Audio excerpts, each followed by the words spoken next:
பனை எழுக காட்சன் சாமுவேல். பனை வாழ்வியலின் பயணக் கட்டுரைகள். அத்தியாயம் 87. பின்னணியில் இருந்தவர்கள். காலை 6:30 மணிக்கு எழுந்தபோது பரபரப்பாக இருந்தது. இந்த நாளையும் காணச் செய்த ஆண்டவருக்கு நன்றி கூறி, இம்மட்டும் காத்தவர் இனிமேலும் காத்து வழி நடத்த வேண்டினேன். அனைத்தும் நேர்த்தியாக சித்தமாக இருக்கிறதை அறிந்த கடவுளுக்கு துதிபலிகளை ஏறெடுத்தேன். எனது தேவைகளை அறிந்து என்னை ஊக்குவித்த நண்பர்களை இங்கே குறிப்பிடாமல் இருக்க முடியாது. அவர்கள் தங்களை வெளிப்படுத்த நினைக்கும் நண்பர்கள் அல்ல. ஆனால் அவர்களின்றி இப்போது நான் துணிந்து களத்தில் இறங்கியிருக்க மாட்டேன் என்பதால் சொல்கிறேன். பனை மரங்களை தேடி பயணிப்பதை குறித்து பலமுறை நான் யோசித்திருக்கிறேன். சிறு பிரயாணங்கள் பலவும் பனை தேடுதலில் நான் செலவிட்டிருக்கிறேன் என்றாலும் 3000 கிலோமீட்டர் தொடர் பயணம் எனது கற்பனைக்கு அப்பாற்பட்டது. பொருட்செலவு என வருகையில் என்னால் தனித்து அதை எதிர்கொள்ள முடியாது என்பதுதான் உண்மை. மேலும் இப்பயணத்தில் ஏதேனும் விபத்துகள் ஏற்பட்டால் எனக்கு துணை நிற்கும் நண்பர்கள் வேண்டும். ஆகவே நண்பர்களின் உதவியை நாடினேன். அநேகர் உதவி செய்வார்கள் என தெரிந்தும் தேவைக்காக 3 பேரை மட்டும் தெரிந்து கொண்டு எனது நிலையை எடுத்துச் சொல்லலாம் என முடிவு செய்தேன். குறைந்த செலவினத்துடன் நான் திட்டமிட்டிருக்கும் இந்த பயணத்திற்கு அநேகரை தொந்தரவு செய்வது ஏற்புடையதாக இராது. மேலும் எனது பணியை ஊன்றி கவனித்து அதனை தொடர்ந்து ஊக்குவித்தவர்களையே தெரிவு செய்தேன். பயணம் குறித்து நான் எண்ணியவுடனேயே எனது நினைவுக்கு வந்தவர் மும்பையில் எனக்கு அறிமுகமான குமார் வால்டர்ஸ் அவர்கள்தான். நான் போதகர் ஆவதற்கு முன்பு மும்பையில் உள்ள பாண்டுப் எனும் பகுதியில் வாழும் பாலியல் தொழிலாளிகளுக்காக உழைக்கும் லுத்தரன் தொண்டு நிறுவனமான ஸ்நேகசாகர் எனும் நிறுவனத்துடன் இணைந்து பணி செய்தேன். சுமார் 3 மாத காலம் தொடர் உழைப்பால் நிறைந்த நாட்கள், மனநிறைவை அளித்த நாட்கள். தெருவோர குழந்தைகளை பேணி காப்பது எனும் எண்ணத்துடன் துவங்கப்பட்ட நிறுவனம் பாலியல் தொழிலாளர்களும் ஒரு வகையில் சமூகத்தால் தெருவில் வெளியேற்றப்பட்ட பிள்ளைகளே என உணர்ந்து அவர்களுக்காக பணியாற்றினார்கள். பாலியல் தொழிலாளிகள் வாழும் சோனாப்பூர் பகுதியில் நான் சென்றபோது 15 நாட்கள் கடும் ஒவ்வாமையினால் அலைகழிக்கப்பட்டேன். ஆனால் அப்படிப்பட்ட இடத்தில் சூழ்நிலை கைதிகளாக அநேகம் பெண்கள் வாழும்போது அங்கிருந்து என்னால் எனது உடல்நிலையை காரணம் காட்டி விலக முடியவில்லை. அப்போது பாலியல் தொழிலில் ஈடுபட்டிருக்கும் பெண்களுக்கு மறுவாழ்வு அளிக்க வேண்டி ஒரு புது இடத்தை தேடி இறுதியாக பத்லாப்பூர் அருகில் ஒரு இடத்தை தெரிவு செய்தார்கள். மிக அதிக பொருட்செலவு செய்து ஒரு கட்டடத்தையே அங்கே நிர்மாணிப்பது எனவும், தெருவோர குழந்தைகளுக்கும் தங்கள் வாழ்வை மாற்ற எண்ணுகின்ற பாலியல் தொழிலாளிகளுக்கும் அது ஒரு பாதுகாக்கப்பட்ட இல்லமாக இருக்கும் எனவும் திட்டமிடப்பட்டது. 35 நாட்களுக்குள் அங்கு 4 கட்டடங்கள் கட்ட வேண்டும். எனது நிறுவனத்தின் இயக்குனர் கிறிஸ்டோபர் அவர்கள் என்னிடம் அங்கிருந்து கவனித்து கொள்ள முடியுமா என கேட்டார்கள்.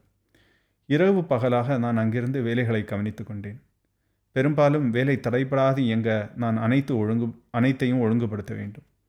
எனக்கு சற்றும் சம்பந்தமில்லாத சிவில் மற்றும் எலக்ட்ரிக்கல் பணிகளில் தடங்கல் வராது நான் செயல்பட்டதை கவனித்த குமார் வால்டர்ஸ் எனக்கு நண்பரானார். குமார் அவர்கள் கர்நாடகாவை சேர்ந்தவர்கள். அங்கு எழுப்பப்பட்ட கட்டடங்களுக்கு இரும்பு கூரைகளை செய்ய வந்திருந்தார்கள்.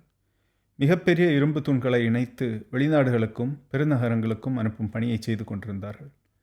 பனையோலையில் செய்த எனது படங்களை பார்த்தவர்கள் இன்னும் என்னுடன் நெருங்கி பழகினார். என்ன தேவை என்றாலும் என்னை கேட்க வேண்டும் என அன்பு கட்டளையிட்டார். அதன் பின்பு மும்பையில் எனக்கு எந்த பொருளாதார நெருக்கடி எழுந்தாலும் அது எனக்கு ஒரு பொருட்டல்ல என உடனிருந்து நிரூபித்தவர் அவர். ஒருவேளை அவர்கள் மட்டும் இல்லை என்று சொன்னால் இந்த பயணத்தை நான் யோசித்திருக்கவே மாட்டேன். ராஜேந்திர ராஜன் மும்பையில் நான் முதலில் பணியாற்றிய திருச்சபையின் அங்கத்தினர். திருச்சபையில் காண்பதற்கு அரிதான ஒரு நேர்மை அவருக்கு உண்டு. என் மீது தனித்த அன்பு வைத்திருப்பவர். பனை சார்ந்த எனது தேடுதலை புரிந்து கொண்ட திருச்சபையில் விரல் விட்டு எண்ணக்கூடிய நபர்களில் ஒருவர். எனது தனித்துவமான பயணத்திற்கு அவர் துணை நிற்பதாகவும், என்ன தேவையோ அதை எனது கணக்கில் வாங்கிக் கொள்ளுங்கள் என சொல்லிவிட்டார்.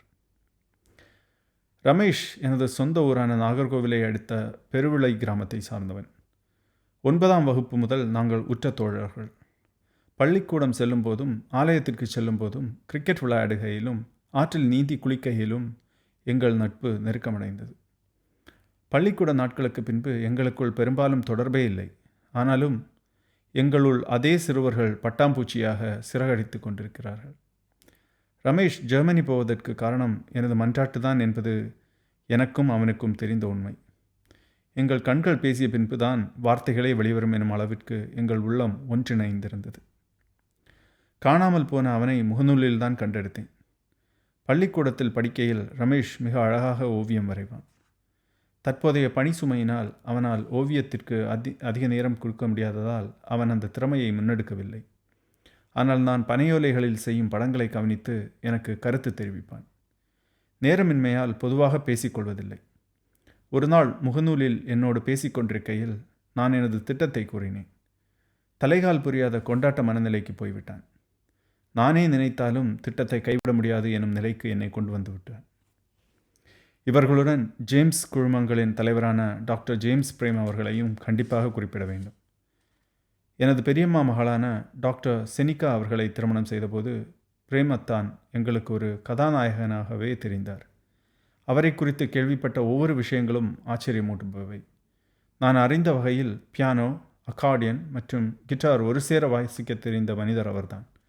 அவர் வருகின்ற இடங்களில் சிரிப்பை தூவிச் செல்வது அவரது வழக்கம். ஆங்கில பேராசிரியராக பணியாற்றிய அவர் திருமணத்திற்கு பின்பு மருத்துவக் கல்லூரியில் பயின்று மருத்துவரானார். சுனாமி ஏற்பட்ட அன்று மாலையில் நான் குளச்சலில் இருந்தேன். ஜேம்ஸ் மருத்துவமனை பாதிக்கப்பட்ட மக்களுக்காக செயல்பட்ட விதத்தை நேரில் கண்டேன். ஒரு வகையான போர்க்கால நடவடிக்கை அது. மருத்துவமனை வளாகம் முழுக்க மக்கள் நெருக்கி அடித்து கிடந்தனர். அவர்களுக்கான உணவும் அங்கேயே ஆயத்தமாகிக் கொண்டிருந்தது.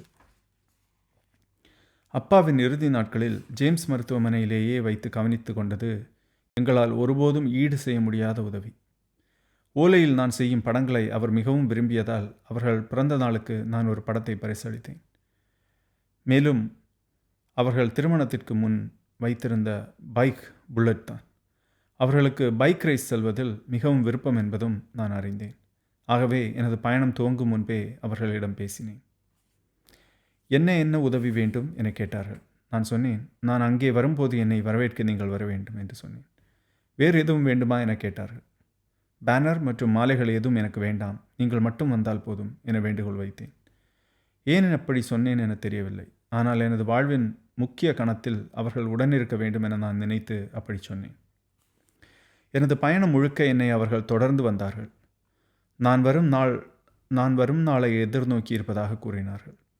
நான் வேம்பார் வந்தபோது தனது ஜேம்ஸ் கல்லூரியின் தொடர்பு அதிகாரியின் எண்ணை கொடுத்து எனது தேவைகளுக்கேற்ற விதமாக நிகழ்ச்சிகளை ஒழுங்குபடுத்த சொன்னார்கள். சொக்கன் குடியிருப்பில் இருக்கும்போது நாளை காலை எனக்கு முன்னால் செல்ல ஒரு கார் வேண்டும் என்றேன். அது கடைசி நேரம் மாறுதல். ஆனாலும் சளைக்காமல் அதையும் ஏற்பாடு செய்தார்கள். ஒரு தொடர்பு எண்ணை கொடுத்து தொடர்பு கொள்ள சொன்னார்கள். நான் தொடர்பு கொள்ளும் முன்பே அந்த நபர் என்னை அழைத்து எனக்கு என்ன வேண்டும் என கேட்டார்கள். காலை 8 மணிக்கு என்னை அழைத்துச் செல்ல வர வேண்டும் என கேட்டேன். சரி, வருகிறேன் என்றார்கள். நான் கன்னியாகுமரி வந்த பிறகுதான் அவர்கள் என்னிடம் தற்போது தவிர்க்க முடியாத வேலையாக சென்னையில் இருப்பதால் தன்னால் வர இயலாது என கூறினார்கள். ஆனால் எனக்காக அனைத்து ஒழுங்குகளும் செய்யப்பட்டிருப்பதாகவும் நாளை தைரியமாக நீங்கள் போகலாம் என்றும் குறிப்பிட்டார்கள். எனக்கு அவர் சொன்னதை கிரகித்து கொள்ளும் மனநிலை இல்லை. அத்தான் வரவில்லை என்று சொன்னால் எப்படி? மிகவும் ஏமாற்றமாக இருந்தது. இப்படி ஆகும் என நான் சற்றும் நினைக்கவில்லை. ஆனால் எனக்கு தெரியும், அவர்கள் எனது பயணத்தை மிக தீவிரமான ஒரு செயல்பாடாக கருதினார்கள். ஆகவே நாளை எனக்கு ஏதேனும் இன்ப அதிர்ச்சியை அவர் அளிக்கலாம் என்று எண்ணிக்கொண்டேன். இந்த வரிசை ஆச்சரியமளிக்கும் பன்மைத்தன்மை கொண்டது. சொந்த ஊர், உறவினர், திருச்சபை அங்கத்தினர் மற்றும் ஒரே தேசத்தவர் என பல்வேறு பின்னணியில் இவர்கள் என்னோடு கைகோர்த்தனர். அதுவே இந்த பயணத்தின் வெற்றியாக நான் கருதுகிறேன். அமைப்புகள் நிறைந்த உலகில் தனி மனிதனாக நிற்கும் ஒருவனை ஊக்கப்படுத்த பல்வேறு பின்னணியங்களிலிருந்து முன்வருவது குறிப்பிடத்தகுந்த செயல்பாடு என கருதுகிறேன். காலை வேளையில் அனைத்து கடமைகளையும் முடித்து நான் சாம் ஜெபசிங், அமிர்தராஜ் மற்றும் ஜேம்ஸ் பொறியியல் கல்லூரி அனுப்பும் நண்பர்களின் வரவுக்காக காத்திருந்தேன். மணி 8 ஆகிவிட்டது. கதவு தட்டும் ஓசை கேட்டது.